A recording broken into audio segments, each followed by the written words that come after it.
설날 연휴가 있어서 그런지 한 달 만에 이 말씀을 나누는 것 같습니다. 나훔이 어디 붙어 있는 거야 하면서 우리가 시작을 했었는데요. 묵상을 해보면 해볼수록 묵상 안 하고 그냥 성경책 겉에서만 보아도 나훔은 익숙한 책이 아닌 것 같아요. 그죠? 다윗도 아니고 모세도 아니고 나훔은 또 누구냐 하는 그러한 마음이 있어요. 근데 제가 중등부, 고등부 연속해서 회장 출신이거든요. 신반포교회 출신인데 그래서 청년부 회장은 안 했어요. 왜 안 했을까요? 주일학교 선교회 때. 자, 그때 중고등학교 때 제가 큐티 장학생이었어요. 뭐 하기만 하면 상을 주더라고요. 했는데 그때 제가 놓쳤던 부분이 있었더라고요. 뭐냐면 좋아하는 구절만 본 거예요. 나한테 익숙한 구절. 다윗, 모세, 바울 짱이지 하면서. 근데 우리가 익숙한 본문에서만 예수 그리스도를 만난다면, 내가 좋아하는 부분만 본다면 성경은 결국 하나님이 말씀하시는 게 아니라 내가 좋아하는 구절 모음집이 되어버리고 맙니다. 성경은 모든 본문을 단 한 분만을 가리킵니다. 누구시죠? 우리의 구원자 예수 그리스도를 가리키고 있습니다.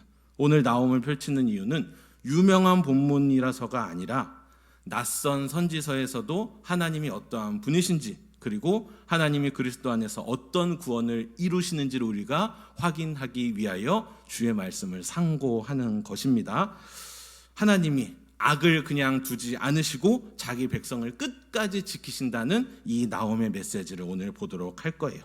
배경 복습 한번 해볼까요? 우리가 잘 알듯이 니느웨입니다. 니느웨, 아수르의 수도죠. 세계 최강. 힘으로 주변 나라를 다 누르고 약탈하고 사람들을 괴롭힌 나라로 우리는 잘 알고 있습니다. 하나님의 백성은 저 거대한 제국 앞에서 우리가 어떻게 버티나 하는 두려움 가운데에 살았어요. 니느웨는 우리가 요나서를 통해서 제일 잘 알잖아요.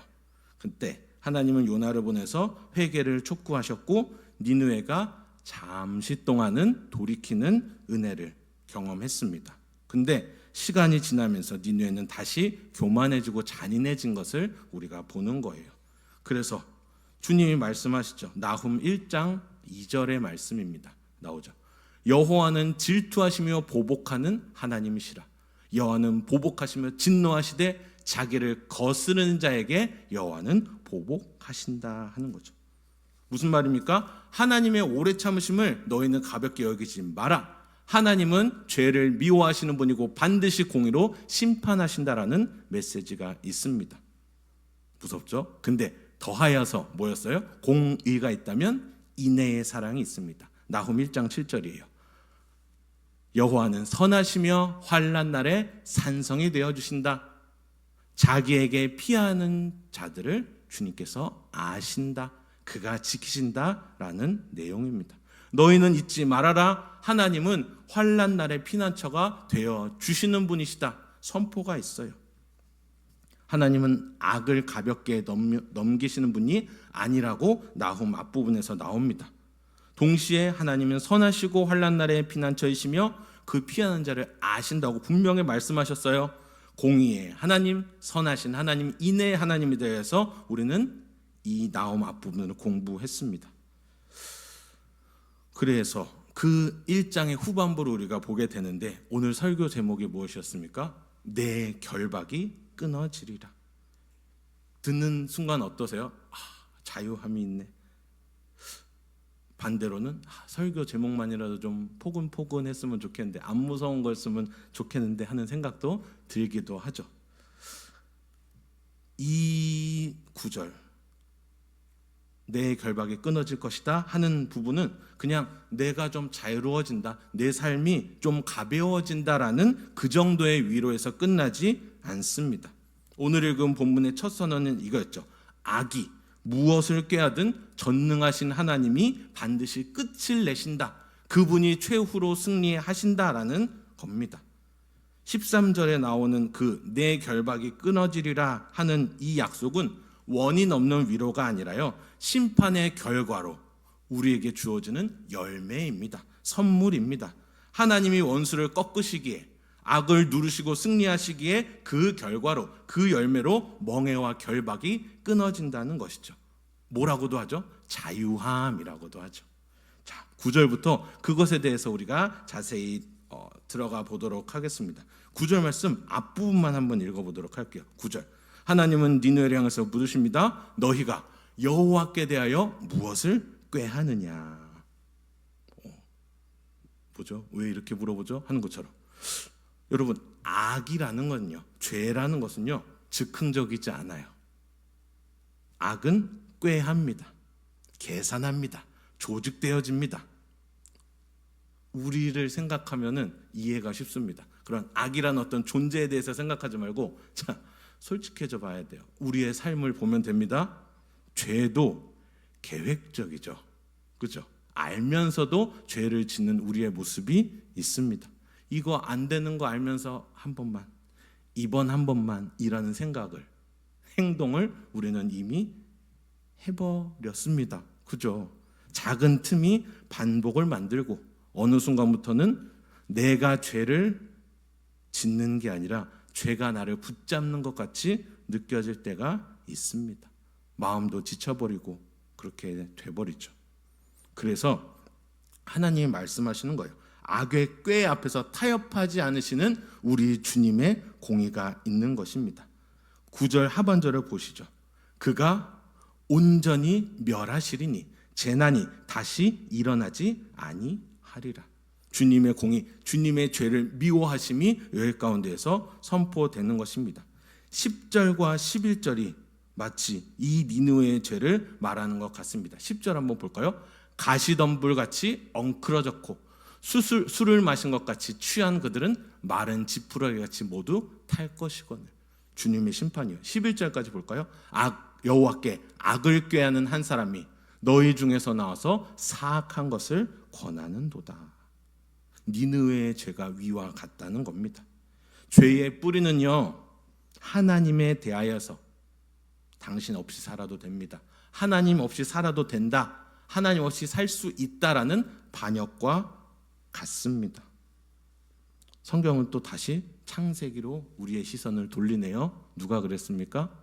내가 주인이 되고자 했었던 아담의 모습이 있었습니다. 하나님의 형상, 창조의 원형의 모습, 하나님이 보시고 심히 좋았더라라고 말씀하셨던 그 모습이 깨어졌습니다. 어떻게요?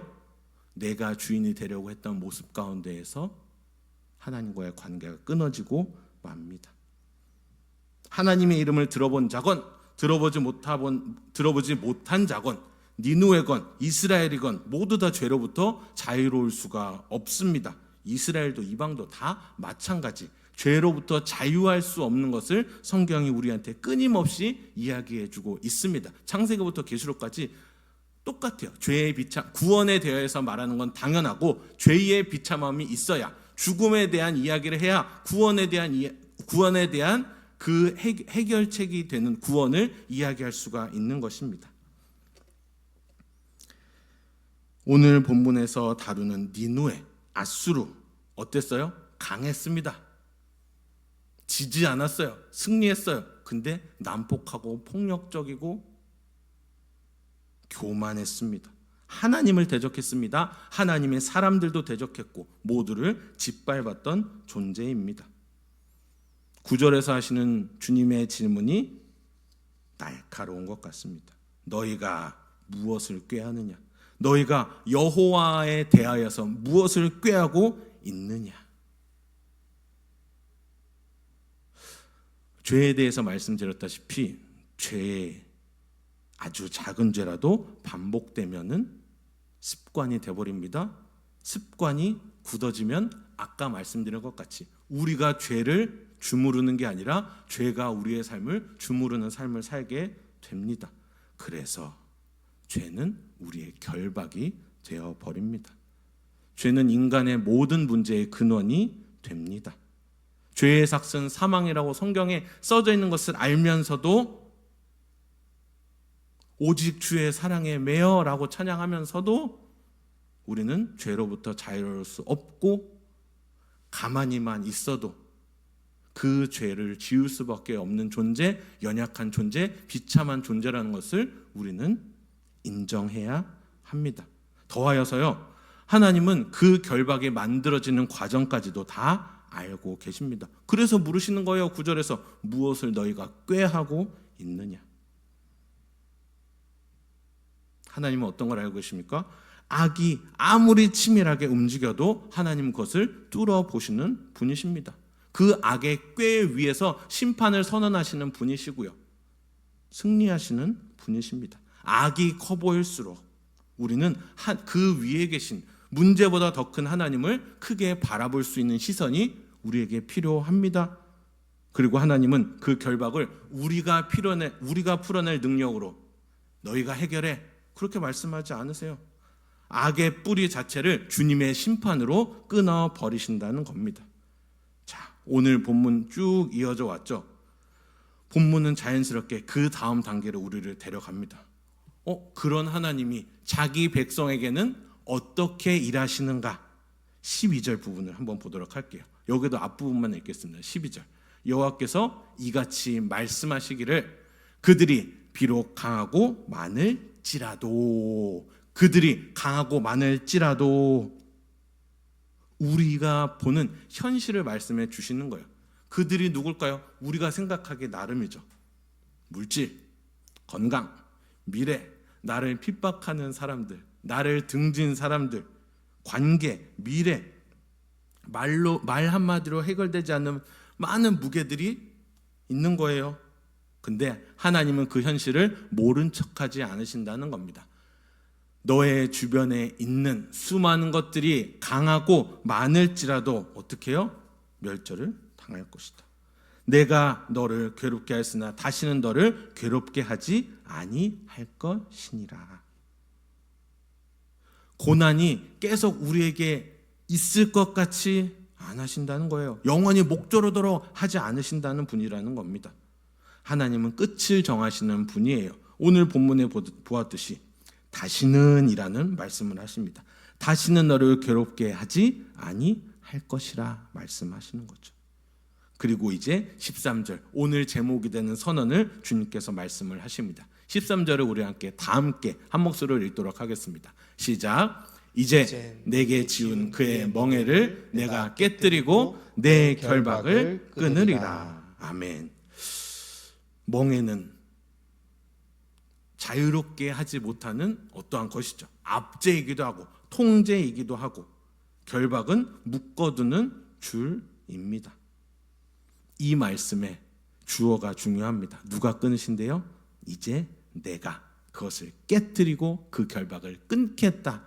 우리 주님께서 말씀하여 주십니다. 네가 해봐. 너 할 수 있어. 존귀한 자잖아.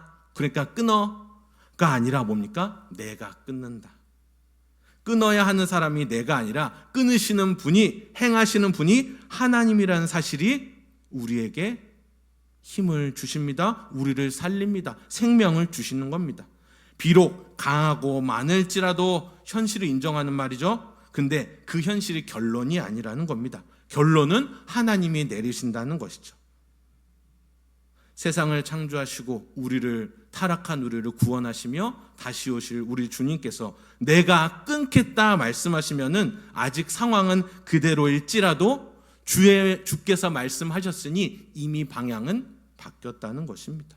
믿음은요, 그 바뀐 방향을 붙드는 것이 믿음입니다. 나훔서에서 말하는 결박은 물론 역사적으로는 아수르로부터의 멍에겠죠. 그렇죠? 근데 성경은 이 역사적인 해방을 통해서 더 깊은 멍에와 죄와 사망의 문제를 보게 합니다. 설교를 시작하면 말씀드렸던 것 같이 역사적 사실이 있으나 성경은 결국에 역사적 사실에만 주목하는 것이 아니라 누구를 바라보게 한다고요? 구원자 예수 그리스도를 바라보게 하고, 우리는 주님 없이는 못 산다, 예수 그리스도 없이는 우리는 살아갈 수 없다라는 고백을 하게끔 주님은 말씀을 통하여서 그 은혜를 주신다는 겁니다. 그래서 내가 너의 결박을 끊으리라 하는 약속은 역사 속에서 드러나고요, 부분적으로 드러나고요, 그 완성이 누구십니까? 신약에 나오는 예수 그리스도이시라는 겁니다. 어디서요? 십자가에서요. 거기서 끝나는 게 아니라 부활하심으로. 부활은 엄청난 사건이잖아요. 지금 2월이죠. 3월, 4월 되면 부활절. 부활절을 맞이합니다. 왜 부활이 우리한테 소중합니까? 죄로 인해서 사망이 우리에게 주어졌으나 죽어야 되는데 우리 주님이 그 죽음, 죄와 사망을 깨뜨리고 다시 부활하셔서 우리에게 새 생명을 주셨다는 것이 우리의 삶의 위안이 됩니다. 죽음에서 생명으로 옮겨진 자들의 평안과 확신과 믿음과 은혜가 우리에게 주어졌다는 것입니다. 오늘 보면은 계속 흐름이 있어요.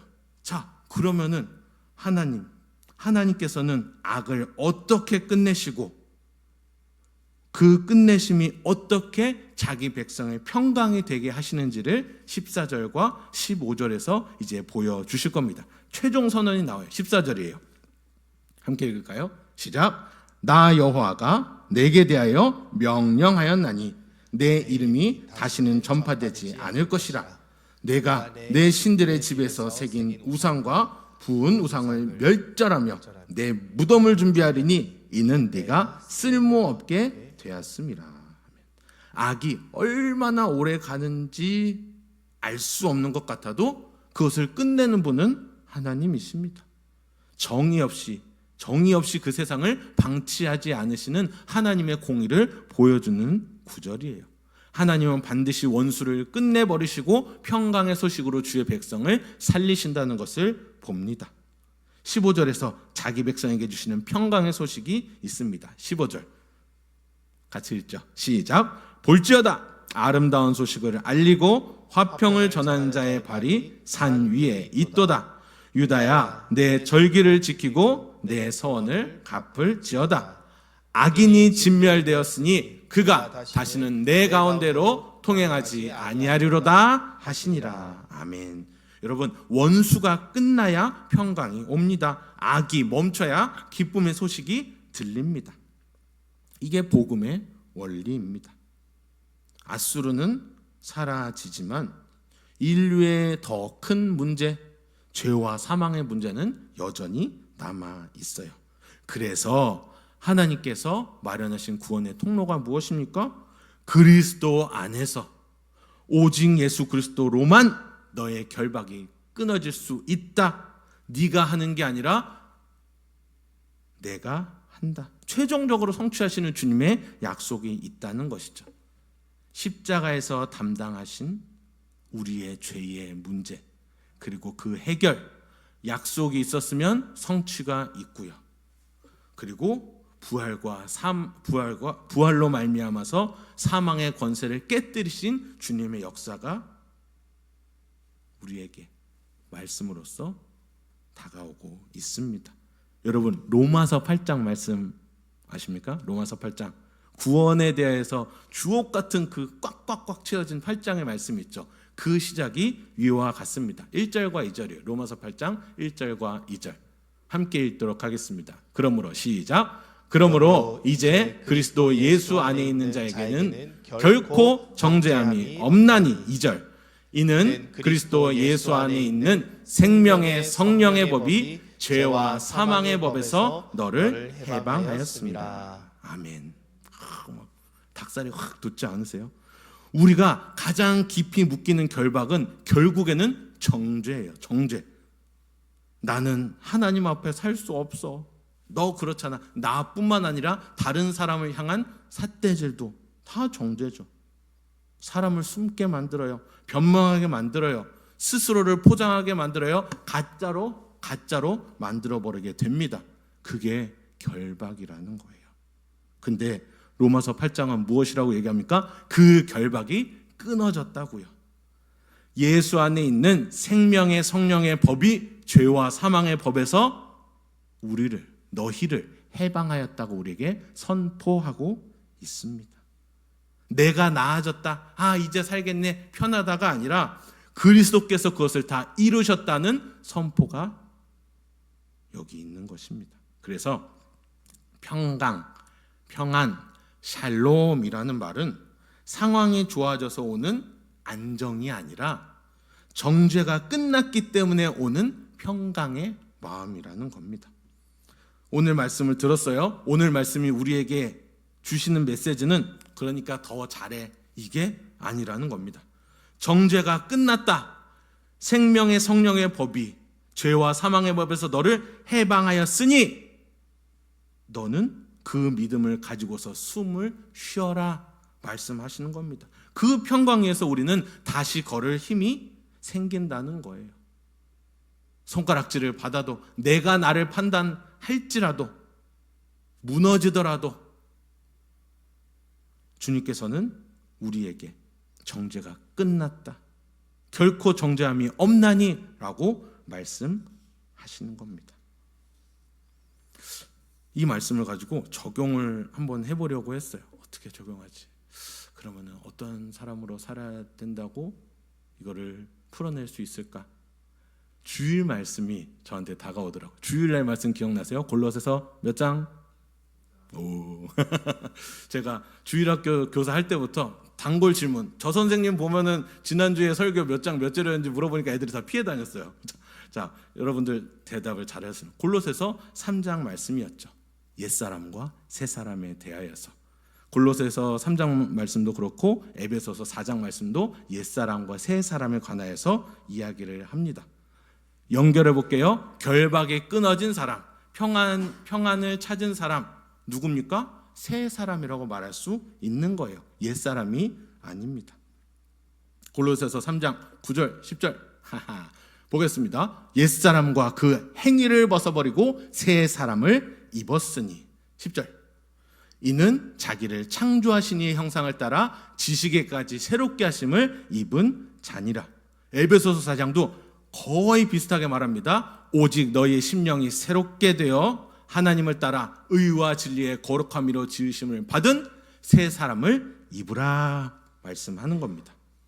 옛 사람을 벗고 심령이 새롭게 되고 새 사람을 입는 것, 내가 달라져야지, 할 수 있어, 화이팅, 이게 아니라 그리스도 안에서 정죄함이 없나니, 이 사실이 적용이 되는 거예요. 결박의 뿌리가 정죄라면은 새 사람의 시작은, 새 사람의 출발선은 언제나 정죄함이 없나니라는 복음의 선언입니다.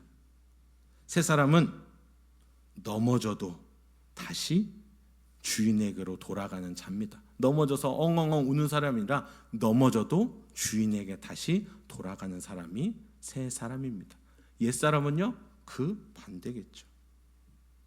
죄가 나의 집이 아닙니다. 두려움이 내 집이 아닙니다. 환난 날의 피난처가 되시는 하나님이 나의 집이 되어 주십니다. 어떤 날은 이 고백도 잘 안 나올 때가 있어요. 그렇죠? 관계 가운데에서, 기분 가운데에서, 내 상황 가운데에서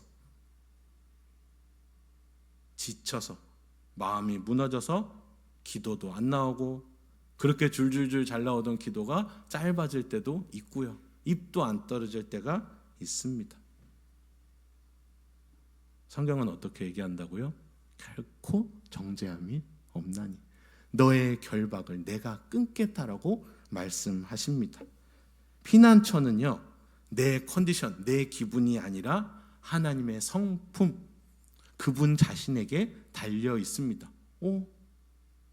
여러분, 이게 맞습니다. 우리의 기분도 주님, 우리의 기분, 우리의 컨디션 아니요, 주님께 달려 있는 거예요. 새 사람 된 우리의 싸움은 결국 마음에서부터 시작이 되거든요. 말씀 앞에서 심령이 새로워지는 싸움이 우리의 삶 가운데에 있어요.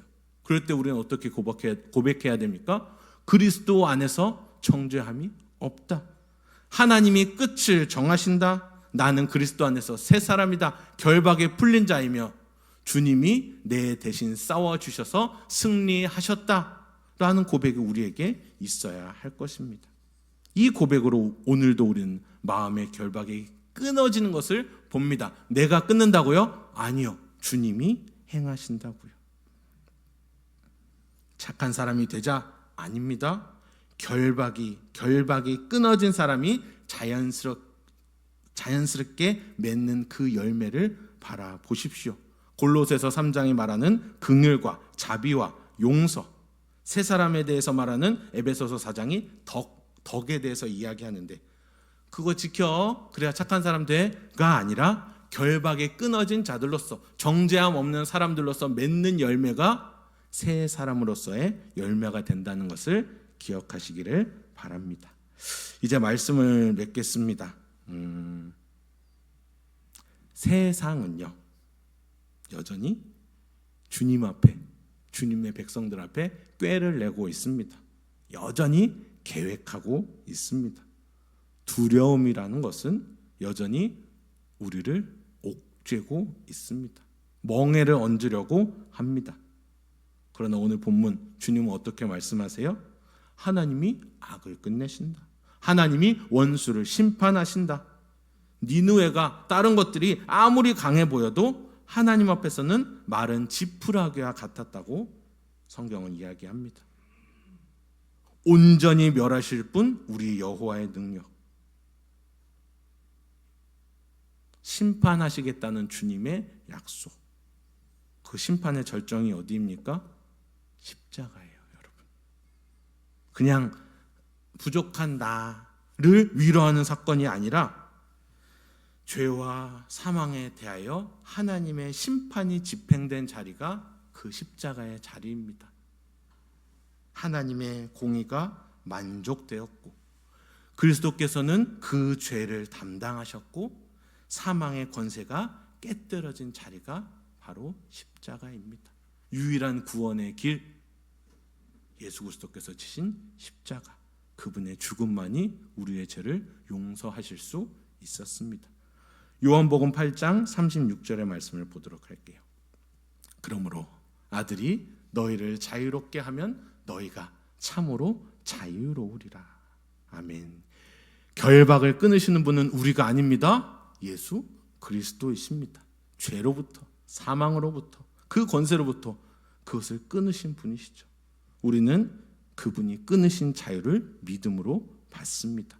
그러니까 우리는 그 끊어진 결박을 다시 손에 쥘 필요가 있어요, 없어요? 없다는 것입니다. 그리스도 안에서 자유를 얻은 것입니다. 우리가 이긴 것이 아니라 주님이 이기셨기에 그 승리는 영원합니다. 취소되지 않습니다. 중간에 가다 멈추지 않습니다. 우리가 강해서가 아니라 주님이 악을 심판하시고 승리하셨기 때문에 그 결박이 끊어졌습니다. 그래서 우리는 고백할 수가 있는 것이죠. 정죄함이 없나니 주님이 그 결박을 끊어 주셨으니 유월절 어린 양의 피로 심판이 이미 치러졌습니다. 주님이 승리하셨습니다. 주님이 승리하셨기에 자녀인 우리에게도 그 승리가 있습니다. 왜요? 우린 주님의 상속자들이잖아요. 그렇죠? 그 승리는 여전히 유효합니다. 말씀이 우리에게 그 확신을 주시며 그 은혜의 강물이 우리의 마음속에 여전히 흐르고 있음을 확인시켜 줍니다. 오늘 찬양할 그 찬양의 제목이 유월절 어린 양의 피로라는 찬양이에요. 저 원수의 권세도 다 필요 없으니 우리는 오직 주의 보혈 안에 있다라는 고백입니다. 여러분, 유월절 어린 양의 피로 우리의 삶의 문이 열렸고 영원한 승리가 우리에게 허락되었고 주님이 우리의 왕이시며 영원한 승리를 가져다 주시며 그 결박을 끊어내신 분이 우리의 영원한 왕이시라는 고백을 오늘 이 시간 찬양으로 함께 고백했으면 좋겠습니다. 함께 찬양할까요?